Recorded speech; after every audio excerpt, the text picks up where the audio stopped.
Seated.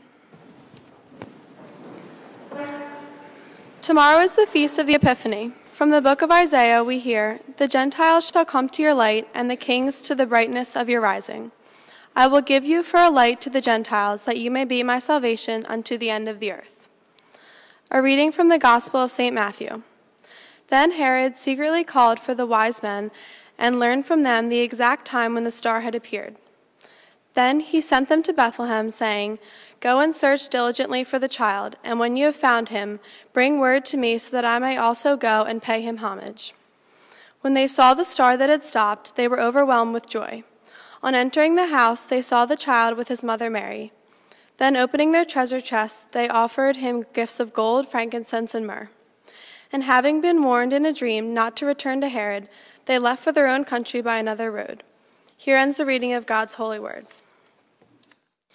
Father McNamee, a Catholic priest ordained in May 1959, is a native of Philadelphia, where he served as a parish priest in the inner city neighborhoods. His efforts on behalf of the poor include returning a Catholic worker house to Philadelphia and organizing Catholic Peace Fellowship, Pax Christi. In 1984, he was appointed pastor of St. Malachi Church, which included a destitute elementary school, a rundown rectory, and one of the most beautiful but deteriorating churches in the city.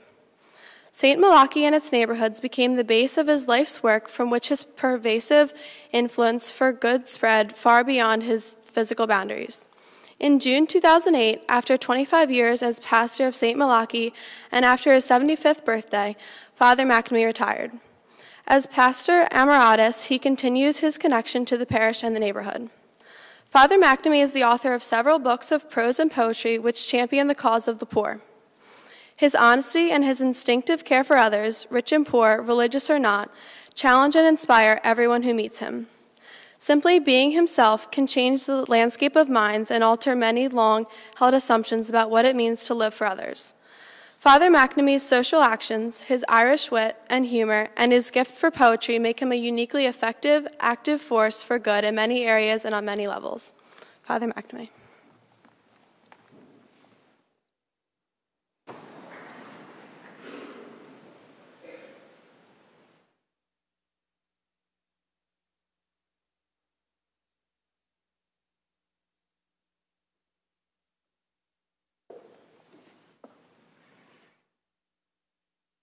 Shall I tell you all to sit down?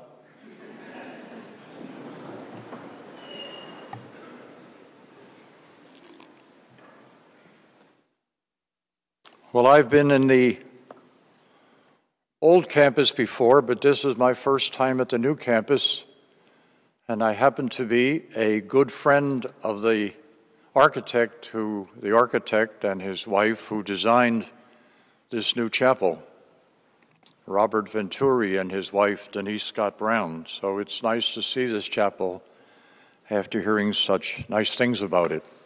And it's nice to be here with you. All I met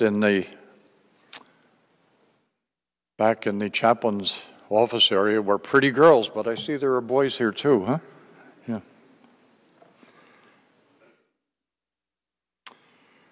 Well, St. Malachi is located in North Philly, not far from Temple University.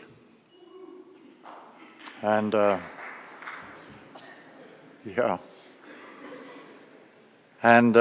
during my 26 years there, driving home wherever, I would often pass on Broad Street, the handsome and once main synagogue of the city of Philadelphia, Rodev Shalom.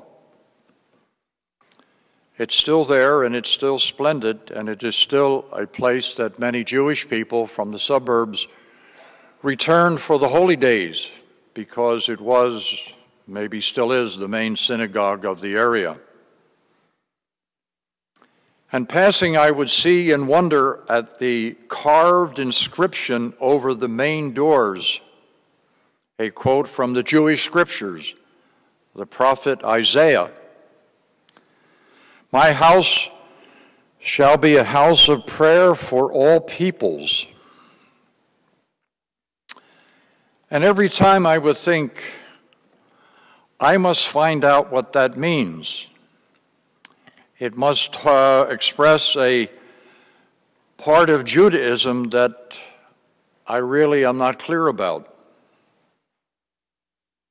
A chosen people, distinct from others, their own God, their own temple, never quite proselytizing or wanting to convert others. So whatever did Isaiah mean when he said, "My house shall be a house of prayer for all peoples"?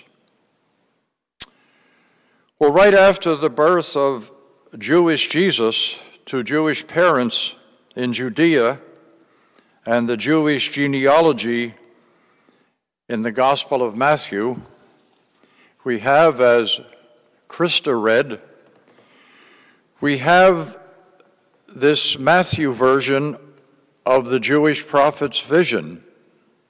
My house shall be a house of prayer for all people. The Epiphany story, a strange story of non-Jewish astrologers or whatever coming to Jerusalem to honor Jesus, is the opening of the Jewish tradition to Gentiles. The Magi, the wise men, the astrologers were not Jewish. And here they are coming to Jerusalem to honor Jesus. In fact, among Spanish people, and in St. Malachi we had many Spanish people, the feast is as important as Christmas itself. They called it Los Reyes, the kings. So the deeper truth of the Isaiah words in the Jewish scriptures and the strange story of the astrologers, the Magi, the wise men in the Christian tradition, the deeper truth about us is that beyond Jewish or Arab or Episcopal, Muslim, Protestant, Catholic, brown, black, white, Asian, we are all one. The deeper truth about us beyond these labels or these names is that we are all one. We are all sisters and brothers, a huge family. Sisters and brothers entitled, I think, to universal health care. I mean, if we are a family, there shouldn't be among us, sisters and brothers that we are, people that can't afford medical care because they're poor. And there should be work for all. It's a human right, the right to work, to earn a living, the right to a living wage, the right to emigrate, as many of our ancestors did from Europe, Africa, wherever. That right doesn't go away so easily as some think. And a right to housing in this time when so many are losing their homes because of foreclosure on mortgages. People have a right to housing, and if they can't afford a house, they have a right to public housing. And of course, food and public assistance, if that is their need. And the basis of all these rights is that we're one, and we're one human family. And these are our sisters and brothers, and we should take care of them as much as those who are obviously our sisters and brothers by having the same last name or whatever. So, we are all of us one family. So I think that's the way we should live. When I was at St. Malachi, I was the only white guy there. And all of the parish was African American with some Latinos. And at first they think, well, this white guy's coming here to write a book about us, you know. But if you stay 26 years, they think, well, and you only write one book about them, they say, well, I guess he's here to stay.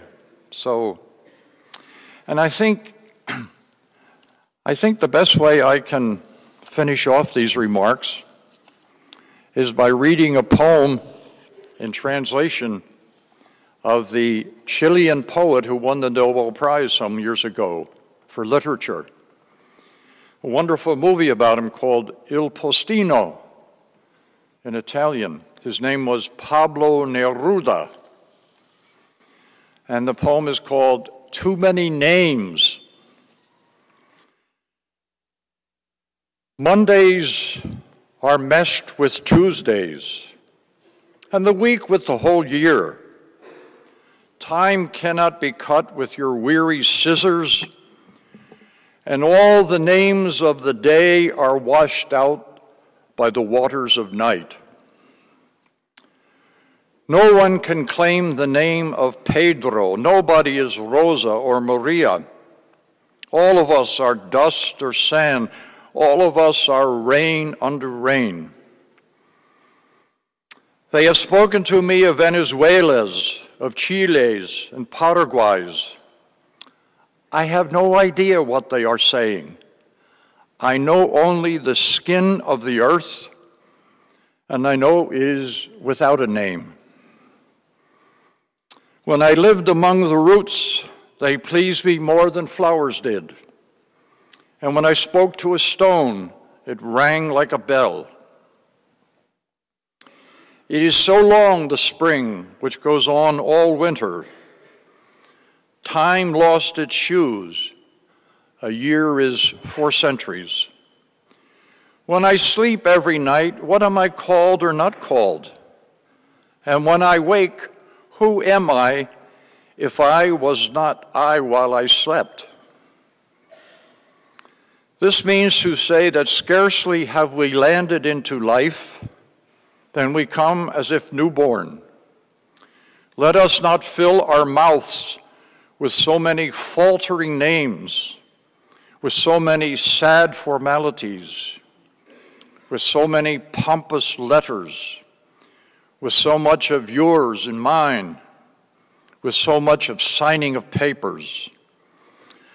I have a mind to confuse things, unite them, bring them to birth, mix them up, undress them, until the light of the world has the oneness of the ocean, a generous, vast wholeness, a crepitant fragrance. Now I thought I'd do something a little daring. I would ask someone to read the Spanish. There must be someone here who can read the Spanish original. Anyone that daring?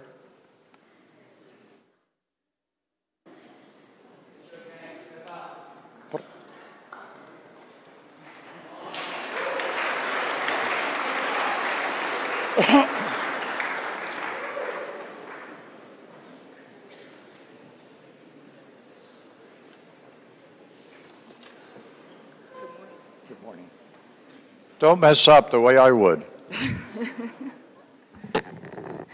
Demasiados nombres. Se enreda el lunes con el martes y la semana con el año.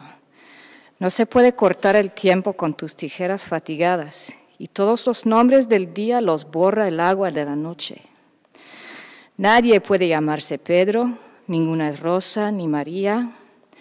Todos somos polvo o arena. Todos somos lluvia en la lluvia.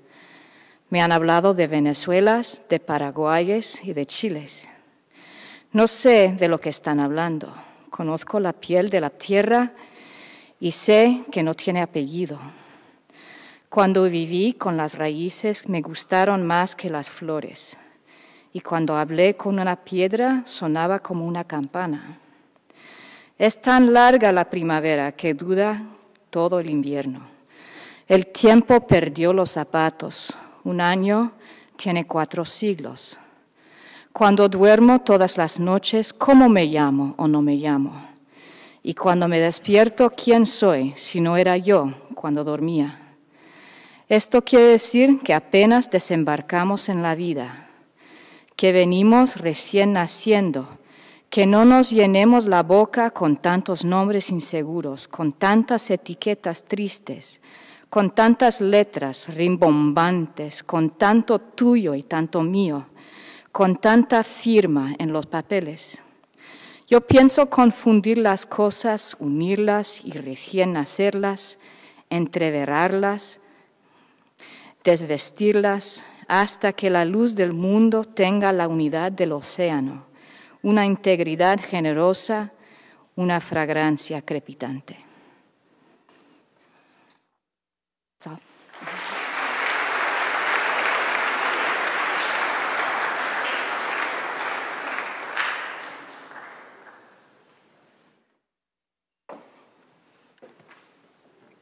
I suddenly thought that another poet, they call him the poet of the British Empire, Kipling, you know, Gunga Din and all that.